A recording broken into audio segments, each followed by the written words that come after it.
What's up guys? So ngayon pag-usapan natin kung kamusta ba yung magkaroon ng setup ng 59 big bulbs, nakapangilalim man o hindi. Pero ako baka i-share ko lang yung based on my experience lang guys. Syempre on my own perspective. Kumbaga magkakaiba naman tayo ng opinion Para lang sa akin, pag nagkaroon ka ng isang kargadong motor, responsibilidad mong alagaan talaga, lalo na sa maintenance. Kasi hindi talaga biro yung maintenance ng kargadong motor.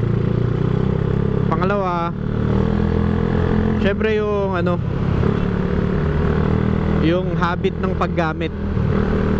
Kung saan mo siya gagamitin, like kung all the time gawang magpapatakbo ng mabilis, kung waswasero ka ba talaga, or kaya mong minsan-minsan lang, ganon. Kailangan meron ka ring throttle control. Hindi pwede yung waswas kung waswas tapos lahat na lang papalagan. Siguro mga pili lang. Pangatlo, siguro sa na lang, gasolina. Yan, kailangan lagi kang may pera pang gas. Kasi unang-una yung sa maintenance, hindi kasi siya madali lalo na kapag nagtotono. Pag nagtotono ka, kailangan mo ng maraming bola, kailangan mo sumubok ng iba't ibang springs, kailangan mo bumili ng jettings, karayom, kailangan mo ng mga ganong maintenance, yung mga parts para sa maintenance. Syempre kapag naubos na yung sabihin natin yung bola, naubos na or na kumayod na, kailangan mo na magpalit. Syempre kargado motor mo hindi naman yan stock na tulad dati na kaya umabot ng 2 taon yung bola Ngayon mga siguro yung bola mo saglit na lang yan pag kargado motor mo. So tapos yung belt mo pa madali mabatak, posibleng maputol agad. Kung dati sa stock tumatagal yung belt mo ng 1 taon, ngayon halimbawa sabihin natin tumatagal na lang yung belt mo 8 months or 10 months, parang syempre nababawasan yung lifespan kasi mas malakas yung makina mo compare sa stock, di ba? Mas banat na banat. Tapos yung mga lining yan, mabilis din mapupod. Depende naman sa brand pero may mga lining kasi na matagal talaga. Pero syempre maintenance pa din. Magkano yung lining ng mga mahal? 2,000 yun. Sabihin natin MTRT, sulit yun. Siguro abutin ka ng 1 taon mahigit dun. Yung MTRT lining 2,000 yun. So yun pa lang medyo masakit na sa bulsa, di ba? Oil seal, torque drive, mga ganyan. Mas na yung mga maintenance na madalas ginagamit sa panggilid. Sobrang yun, kailangan mo mag-invest ng pera dun para sa maintenance mo. Hindi pwedeng wala ka. Lalo na pag nagkaroon ka ng emergency, ay nako, kaya di talaga biro ang pagkakaroon ng pagiging kargadong motor. Pangalawa yung sa throttle habit, bagay nasa sa inyo naman yun Pero syempre pag kargado motor mo, bigyan mo rin ng disiplina yung paggamit. Hindi naman araw-araw kumakarera ka kaya ka nga nagkarga para mabilis mo makuha yung tamang kaya ka nagkarga para makakuha mo na mabilis yung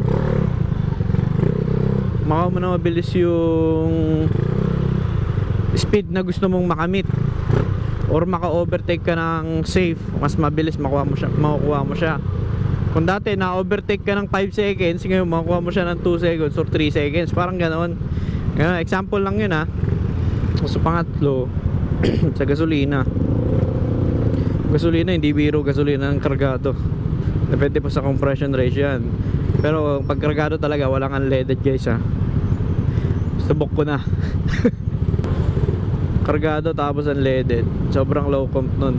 Mas maganda pa rin talaga yung high comp. Kahit hindi naman totally high comp basta wag lang low comp.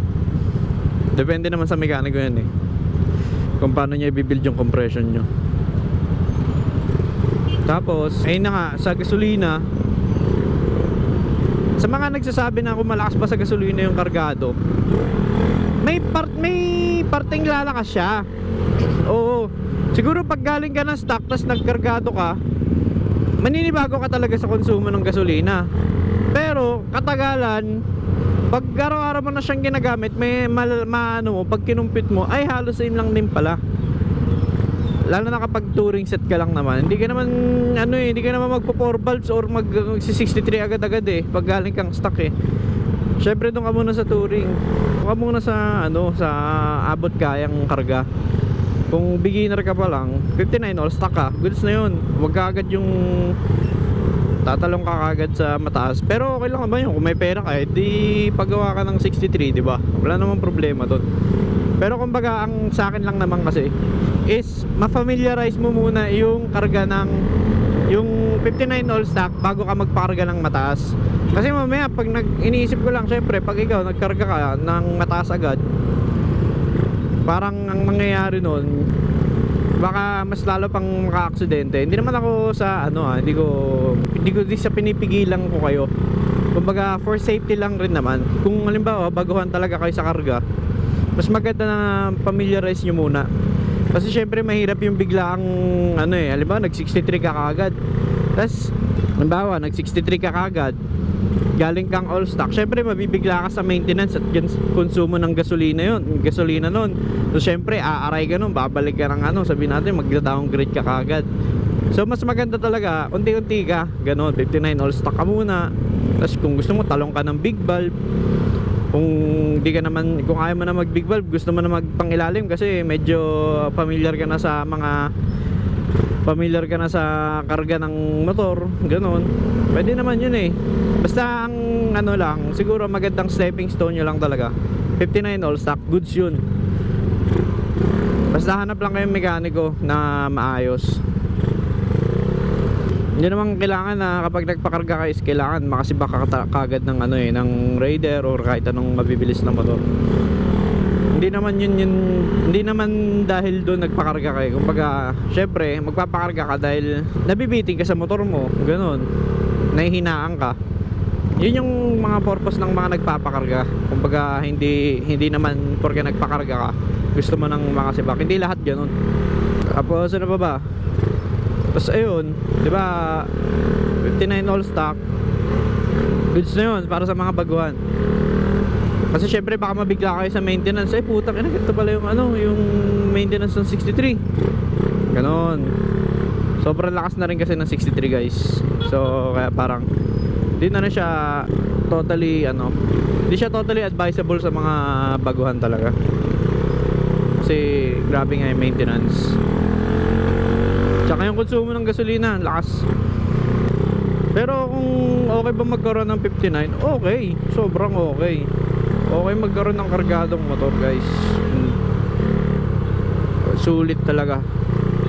Sa mga, ang dami rin kasi yung mga tao kasi nalalason sa mga sabi-sabi ng mga mga tao rin na sabi nila, ay wag ka magkarga kasi sasabugin lang yung motor na yan, sasabog lang yung makina mo pag nagparga ka. Daming nagsasabing ganun kasi, kaya parang yung mindset na nung ibang gustong magpakarga hindi na natutuloy. So ayun, yung mga mindset ng taong gustong magpakarga hindi na natutuloy kasi nalalason na ng mga taong hindi naman nakaranas ng karga eh. Kung magtatanong kayo dun sa tao na nakaranas na ng karga ng motor, yan, posible pang convince kayo niyan. Kasi kapag sa mga taong pag nagtanong kayo sa mga taong nakagamit lang ng stock, di naman nakaranas ng kargado, ka niyan eh, tawag doon, hindi siya papabor sa'yo, ganun. Ranas ko yan guys. Huwag kayong magtatanong ng karga sa tao na hindi pa nakakaranas ng karga. Doon kayo magtanong sa may experience na nakapagpakarga na or may karga yung motor, ganun. Sa mekaniko naman kasi talaga yan eh. Pag hindi talaga maayos yung mekaniko, yung builder, wala, sabog at sasabog talaga yung makina. Nasa settings kasi ng engine nyo eh. sila nagsiset ng engine. Ayan. So alam nila yung mga bawat clearance niyan. So kung halimbawa may hindi na anticipate, yan sasabog talaga or tutukod, kahit ano pang mga problemang posibleng mangyari, overheat, ganito, ganyan. Pero kung nasa maayos na mekaniko naman, wala kayong magiging problema. Ako nagsasabi sa inyo, maintenance lang talaga, langis tune up lang ang ano nyo, ang gagastusin nyo pag nakapagpakarga na kayo sa maayos na mekaniko. Ako nagsasabi sa inyo, kasi yung ibang mekaniko kasi gagastos kayo sa kung ano-anong pyesa para lang mapatino yung motor eh. Which is may point din naman, pero syempre tangina, hindi naman halos lahat papalitan, di ba?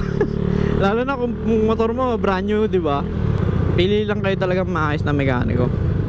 Sobrang solid magkaroon ng kargadong motor. Kahit 59 lang, 59 all stock, 59 big valve yan. Sobrang goods nun, guys. Kaya huwag kayong makangamba kung gusto niyo magpakarga. Choice niyo naman yun eh. Kung may pera kayo, 'di ba? Wala naman silang karapatan na pigilan kayo eh. Kasi unang-una sa lahat, bakit pag nagpa-set ba kayo, sila ba magbabayad? Hindi naman, 'di ba? Ikaw naman. Kaya wag mong isipin yung sasabihin ng iba sa'yo. Okay lang sana kung sila mag-aabot ng pera sa'yo para pigilan ka nila sa karga mo eh. 'Di ba? Eh hindi, sarili mo naman, 'di ba? Kaya kung gusto mo magpakarga, tuloy mo. Lakas mang lason ito. De, joke lang. Pero ayun nga, nasa sa inyo naman yun eh. Ang sa akin lang, huwag kayong matakot. Pero maging ready pa rin kayo sa magiging maintenance.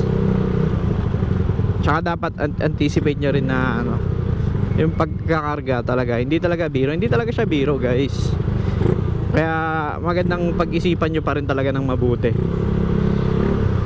Pero kung decidido na kayo, yan, tsaka kayo magpakarga. Pinag-isipan naman yan eh. So ayun guys, ganun. Yun, mga experience, yun yung mga sinabi ko sa inyo. Nag-base lang din ako sa kung ano yung naranasan ko sa karga ng motor ko noon hanggang ngayon. So yun lang naman guys. Basta kung magpapakarga kayo, ituloy nyo. Basta kung magpapakarga kayo guys, tuloy nyo lang. Huwag kayong manghihinayang sa karga. Basta sa mekanikong maayos ha. Huwag sa mekanikong lang talaga, may mga mekaniko. May kalikot lang eh. Basta sa maayos. Basta guaranteed yan 100%.